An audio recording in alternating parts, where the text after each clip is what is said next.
Ah, the engineer, aka the commander's best friend. Are you ready to master this beast of a role?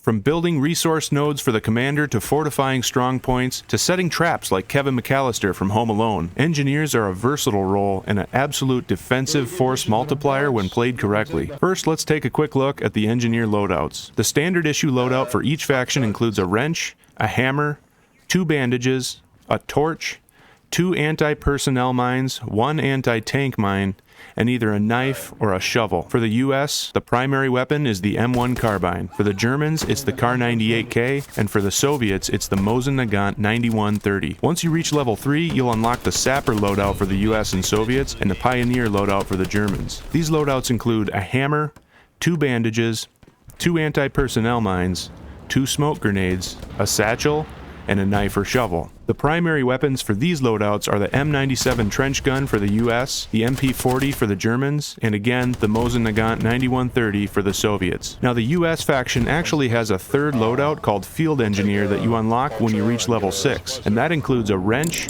a hammer, 2 bandages, a torch, 2 frag grenades, 2 smoke grenades, and a knife. The primary weapon for this loadout is the M3 grease gun. Okay, now let's talk about some manly shit like wrenches and hammers. Before you can build something, you first have to place down a blueprint, which is a green semi-transparent outline of the object you want to build. Why they're called blueprints when they're clearly green, I have no freaking idea, but let's not get hung up on that. To place a blueprint, equip your wrench and hold the right mouse button to bring up a list of buildable objects. If you're on console, you can bring up this list by hitting L2. To cycle through the different objects, scroll your mouse wheel or use the D-pad. Once you've chosen a blueprint, you can rotate it by using the Q and E keys, or L1 and R1 on consoles. To place the blueprint, hold the left mouse button, or R2 for consoles. Now that you've placed your blueprint, you can start building your object by using your hammer. However, in order to start building, you need to have the necessary supplies for that object within 50 meters of your blueprint. Assuming you have the necessary supplies, just equip your hammer, and then start whacking the shit out of your blueprint by holding the left mouse button, or R2 for consoles. Now, if you don't have the supplies you need, there's a few different ways you can get them. If there's a support player nearby, ask them to drop their supply box, which contains 50 supplies. Most support players are happy to help, and their loadout includes a hammer, so they'll oftentimes even help you build the object, which makes the process go a bit faster and also earns them some XP. If there are no support players nearby, you can ask your squad leader to request a supply drop from the commander on your location. These contain 100 supplies, but be aware that they're visible to the enemy while floating down to the ground, so you may end up telegraphing your location.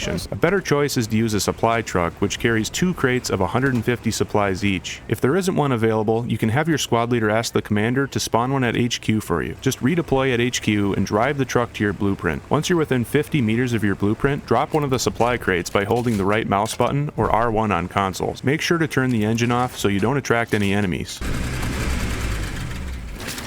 Then, go ahead and proceed to build. If all else fails, you can always redeploy as a support player yourself and drop your 50 supplies near the blueprint. Then, redeploy and switch back to engineer to resume building. But be aware that support players can only put 1 supply box down at a time. If you try to put a second supply box down, it'll just replace the previous box. So if you're trying to build something that requires more than 50 supplies, then using this method won't work. Now that you understand how to build things, let's talk about what you can build. Your first priority as an engineer is to build a set of resource nodes. Resource nodes come in 3 flavors: manpower, fuel, and munitions. Manpower allows your commander to drop airheads, push, and remotely dismantle garrisons. Fuel allows the commander to spawn tanks, trucks, and half-tracks, and munitions allows the commander to call in bombing runs, strafing runs, Katyusha strikes, and more. Artillery and AT guns also use munitions every time they're fired. 1 resource node costs 50 supplies to build, and a single engineer can build 1 of each node type. The team, however, can have up to 3 of each node type, or 3 full sets. Nodes now generate a flat rate of resources no matter where they're placed. So now it's best to build your nodes in the first friendly sector, because if you lose a sector, any nodes within that sector are automatically destroyed. By building them in the first friendly sector, you'll always have resource nodes, even if you lose the other sectors. The thing is, supply trucks are not actually able to drop their supply crates in the first friendly sector. So how the hell are you supposed to build nodes in the first friendly sector? Well, there's a workaround. See, you can build nodes as long as you're within 50 meters of the supplies. So what you can do is drive the supply truck to where the first sector meets the second sector. As soon as you cross into the second sector, drop a supply crate, then cross back into the first sector, and you can build your nodes there since you're within 50 meters of the supplies. Now, if there isn't a supply truck available, you might have to have a support player drop supplies for you. If you do go this route, make sure you build a manpower node first. Here's why. When a support player drops a supply box, they have to wait 5 minutes before they can drop another one. However, when a support player gets within 50 meters of a manpower node, it actually cuts the 5-minute timer in half. So by building the manpower node first, the support player can drop the other 2 supply boxes in about 5 minutes instead of 10. And by the way, you can't build 2 of the same type of nodes within 50 meters of each other, so make sure you plan accordingly. In addition to resource nodes, engineers can build several different defensive fortifications. Barbed wire, hedgehogs, and Belgian gates can be used to deny the enemy access to strategic locations, as well as restrict the movement of enemy vehicles. Barricades and bunkers can be used to fortify a defensive position and provide hard cover when needed. Both of these structures can actually be upgraded with additional supplies. A level 2 barricade provides added resistance to small arms fire, while a level 3 barricade adds more height to the left and right sides of the barricade, providing increased cover. A level 2 bunker closes in the backside of the bunker and adds more resistance to small arms fire. A level 3 bunker adds a roof to the structure, which is especially beneficial for the German bunker as it's constructed of concrete, which is resistant to things like artillery and tank shells. Fully upgraded fortifications can take some time to build, so plan ahead, and if possible, recruit some teammates to help you build them with their hammer. Finally, engineers can build repair stations, which repair any friendly vehicles that come within 10 meters of them. They cost 50 supplies to build, and will give you XP every time they're utilized by a friendly vehicle. You can build defensive repair stations for your tanks to fall back to when they take damage defending the point, or forward repair stations to keep your tanks in the fight when on the offensive. Make sure you avoid building them in the middle of the road, as they will block friendly vehicles. Instead, place them within 10 meters of the side of the road so vehicles aren't blocked by them but can still utilize them while driving by. You can also repair tanks by using your torch. Simply equip your torch and then hold left mouse button or R2 on consoles next to a tank to repair the damage. You can see the repair progress to each of the different parts of the tank at the bottom of your screen. Use the tank itself as cover while using the torch to avoid being picked off by enemies. Engineers get to have a little bit of fun too. Part of fortifying a position is placing down anti-tank and anti-personnel mines. Anti-tank mines are best placed in choke points that vehicles have to pass through, like roadways, between buildings, or openings in hedgerows. Think about where the enemy vehicles are most likely to pass through and place your mines there. The same basic strategy applies to anti-personnel mines. Doorways of buildings, openings in barbed wire, breaks in hedgerows, and trenches are all great places to place AP mines. And don't worry, friendlies won't detonate either AT or AP mines, so you don't have to worry about blowing up your buddies. To place down a mine, just equip the mine and look down at the ground. Once the semi-transparent outline becomes green, you can place the mine by holding left click or R2 on consoles. Now, if you need a bit more firepower, reach for the Satchel. Satchels are large explosives that you can attach to enemy tanks, vehicles, and walls, and they produce a pretty damn big boom.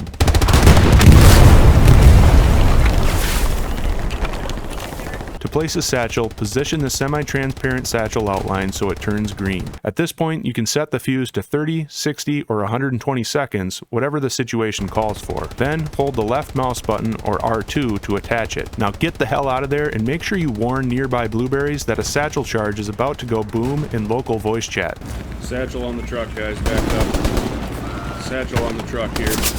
They will 100% ignore you, but hey, you warned them, so, you know, fuck them. Now let's talk a bit about strategy. Depending on the game mode and even your selected loadout, your playstyle and objectives might change. If you're playing offensive mode, for example, your team will either be attacking or defending the entire match. If you're defending, you should focus your efforts on fortifying the non-active sectors while your team defends the currently active sector. If you lose the active sector, you'll have already built up the next sector into a well-prepared fortress. Think about where the enemy will be attacking from and deny them access with barricades, barbed wire, Belgian gates, and hedgehogs. Set traps and strategic choke points with your AT and AP mines. Use your barricades to create fatal funnels that lead the enemy right into deadly machine gun fire. Build a defensive repair station for your tanks just beyond the strong point so they don't have to retreat very far to repair damage. Coordinate with anti-tank players to build strategically placed AT guns. Belgian gates can be used to climb up to areas you might not otherwise have access to, which can give snipers and machine gunners a bit of elevation for better sight lines. If you're on the attacking team, I recommend recommend starting off with the standard issue loadout so that you can build a set of resource nodes. But once that's done, you might opt to switch to the level 3 or level 6 loadout, which are a bit more combat focused. Since you'll constantly be on the attack, you're not going to focus as much on building fortifications. Instead, you can focus on destroying tanks and enemy fortifications with satchels, throwing frag and smoke grenades, and repairing friendly tanks when they take damage, so they can continue to put pressure on the strong point. If you're clearing out a building full of enemies with a satchel, you don't actually have to place the satchel inside the building. You can attach it to the outside of the building and it will still kill pretty much everything inside depending on the size of the building. Another thing you can do as an engineer is disable fortifications, both friendly and enemy. Simply walk up to the fortification and hold the F key or square or X if you're on console. You can also take out multiple enemy fortifications quickly using your satchel. Outside of building nodes, a lot of what you do as an engineer is dictated by the game mode and how the battle is unfolding, so it's best to just start playing and learning on the fly. But hopefully this video gives you a big head start. Quick shout out to Cap Guns on Discord for helping me out by verifying some of the console controls since I'm on PC. I appreciate you, man, thanks a lot. And make sure you check out my tips and tutorials playlist, which includes other guides for roles like support, squad leader, machine gunner, and recon. I will see you there. There's a guy ahead of me.